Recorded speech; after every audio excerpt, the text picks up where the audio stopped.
Cancer, welcome. Tingnan natin kung ano yung mensahe sa'yo. Be open-minded po, hindi po halos lahat makaresonate, kaya piliin niyo na lamang.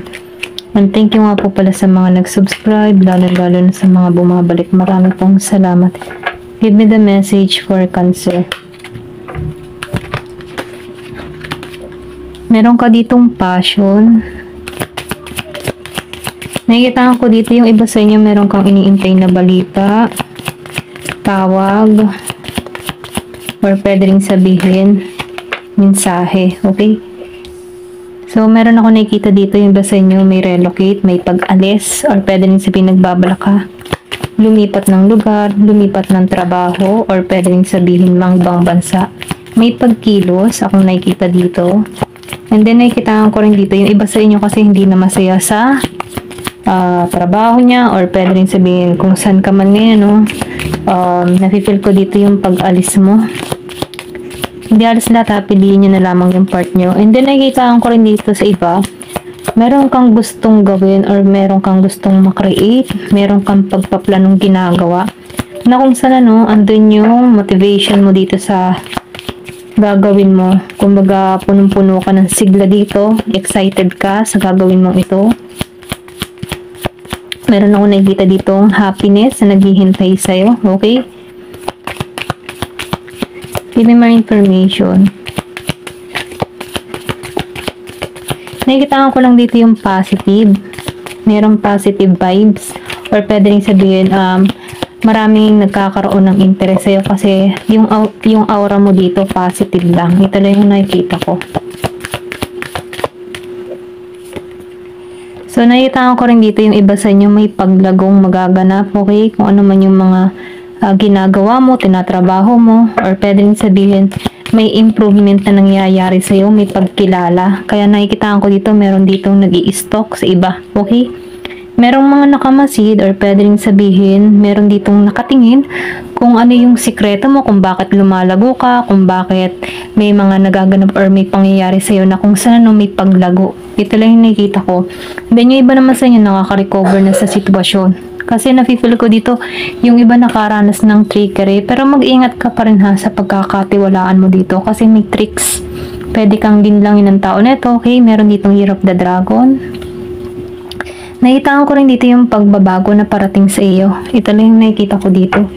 Give me more information. Ano pa yung mensahe?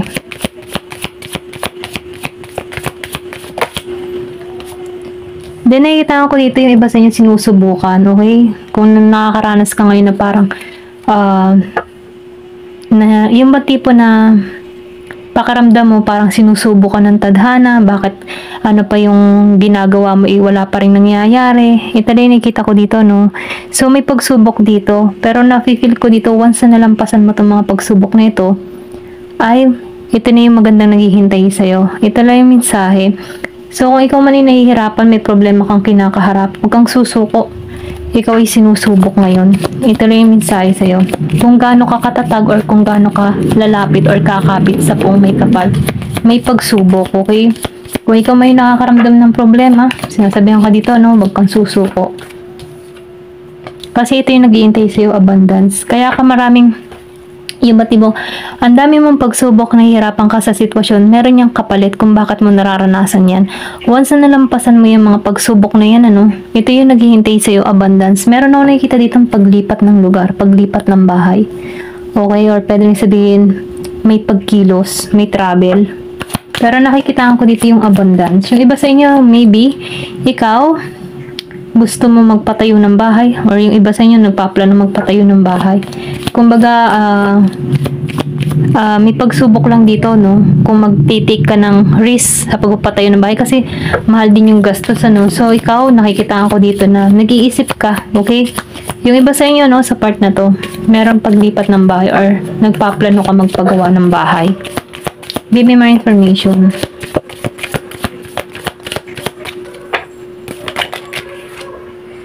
Then, nakikita ko rin dito yung iba sa inyo nakaranas ng rejection, okay? Pero ganun pa man, kahit nakaranas ka dito na rejection, napipil ko dito na merong paglagong magaganap sa'yo dahil may makikreate ka dito, okay?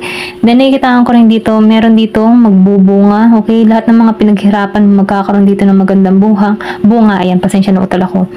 And then, nakikita ko rin dito, no, yung iba sa inyo may pagka-healer.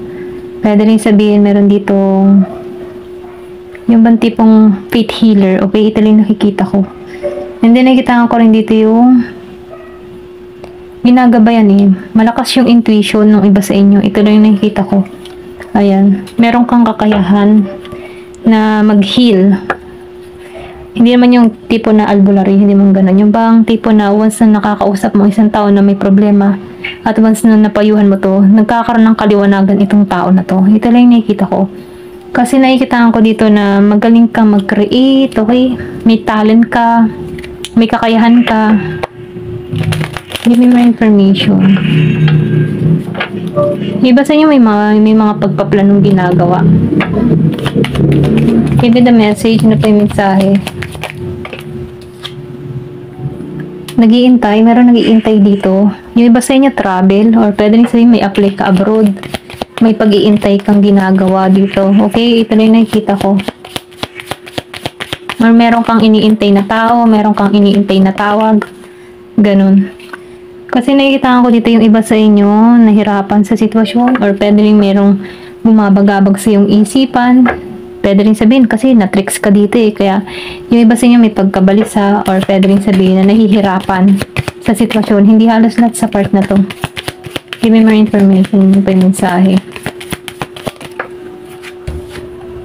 Pero ganun pa man, no, sinasabihan ka dito, huwag kang susuko kasi may pagkilala. Kung nahirapan ka man sa sitwasyon mo ngayon, kasi hindi pa nag-i-improve yung mga ginagawa mo or hindi pa nakikilala dito, sinasabihan ka dito, huwag kang susuko. Kung meron ka mga ginagawa, no, business or meron ka mga pinaplano kasi may gusto kang i-create dito, huwag kang susuko kasi may pagkilala. Meron ditong Year of the Horse. Give me more information. So, kailangan mo lang dito yung lakas ng loob dito sa Queen of Swords Reverse, ano? Kumbaga, nagkakaroon ka dito ng merong blockage. Pwede rin sabihin merong mga tao na humahad lang sa'yo, okay? Meron kang napagsasabihin ng mga plano mo at against sila sa mga plano mo. Pero ganun pa man, kailangan mo lang dito itapang at lakas ng loob. Kung meron ka mang gustong umpisahan. Pwede more information. O talaga na-stress. Pwede rin sabihin yung iba sa inyo, broken hearted, kaya may pagka-stress or merong gumugulo sa isipan mo. O meron kang kapareho dito na nahihirapan sa sitwasyon, pwede hindi mo to kinakausap, nag-iintay ito, okay? Kung meron ka mang kapartner or meron ka ditong, ay tama, meron ka nga ditong kapartner na na iniiwasan mo, no, nahihirapan tong sitwasyon, or pwede rin sabihin ikaw may problemado ka sa pag-ibig, okay? Kasi nakikita ko dito yung hindi pagkakasundo, wala kang lakas ng loob na harapin tong tao na to, okay? Kasi may pagkilala dito eh, pwede nakikilala yung tao mo, maraming, or pwede rin ikaw, yung tipo na ikaw, nakikilala ka, then meron ditong tao na gustong lumapit sa'yo, pero hindi makakilos kasi nahihirapan siya, okay? Nakikita ko dito yung iba sa inyo, problemado sa pag-ibig, ayan. So, nakikita ko rito na mas nakatuon ka ngayon sa pagbabago dito sa Seven of Swords. Kasi na-tricks ka dito, so ngayon nagiging kang matalino dito. Kumaga hindi ka na may isahan sa Seven of Swords Reverse. Nagiging ka ng mautak, matalino. Kaya itong tao mo, no, nahihirapan sa sitwasyon. Pero nafe-feel ko.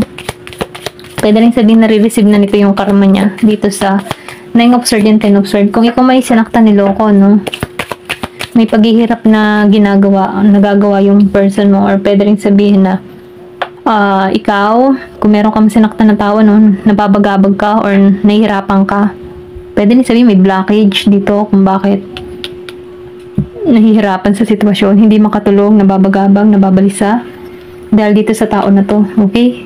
Kung meron ka mang person, Scorpio, Cancer, and Pisces, and Gemini, Aquarius, and Libra. Ayan. So, itong tao na to, nagmamasid sa'yo, charming, malakas ang karisma. Pwedeng ikaw itong malakas ang karisma, nakamasid pa rin itong tao sa'yo. Kumbaga, pinagmamasdan nito kung anong mga pinagkakaabalan mo, tinitingnan ka na sa social media, Ayan, ito lang yung nakikita ko. Kasi, meron paghanga eh, mga to sa'yo. Pwede rin new person tong parating sa'yo. Ito lang yung nakikita ko. Hindi to balance eh. Okay. I think past person mo to kung meron ka mang ex ano. Hindi siya balance ngayon hanggang stock lang ginagawa ng taong ito. Maybe meron tong social media na yung dami account. Ito lang yung nakikita ko. Pinagmamasan ka nito sa online, Facebook, Twitter, mga ganyan. Pero itong tao na to nahihirapan. May atraso sa'yo. Nag-iintay to. Pero ikaw, hindi mo na to napapansin kasi mas nakapuon ka sa ibang bagay kasi may grow eh. So, ibig sabihin, lumalago ka dito. So, marami nag-i-stalk sa'yo dito. Okay? Nakikibalita kung anong nangyayari sa'yo. Kasi na-tricks ka na dito, pero ngayon, bumabangon ka. Ito lang nakikita ko. So, meron ka dito ang person na hindi balance eh. Ayan. Nahihirapan siya sa sitwasyon. Hindi niya alam kung paano to alisan. Hindi niya alam kung paano ka lalapitan dito. Sinubok to or pwede rin sabihin sinusubok na to, okay? Nakaranas to ng pagsubok. Pwede rin sabihin, ano, mas pinili niya yung isa. Ito rin nafe-feel ko kung may involved na ibang tao, no? Kasi nakikita ko dito, dalawang pagpipilian eh. Kung nagkamali siya ng pagpipili dito, nahihirapan siya sa sitwasyon. Ito yung mensahe. Ayan, ito lang yung nakikita ko. Thank you for watching. Love and peace.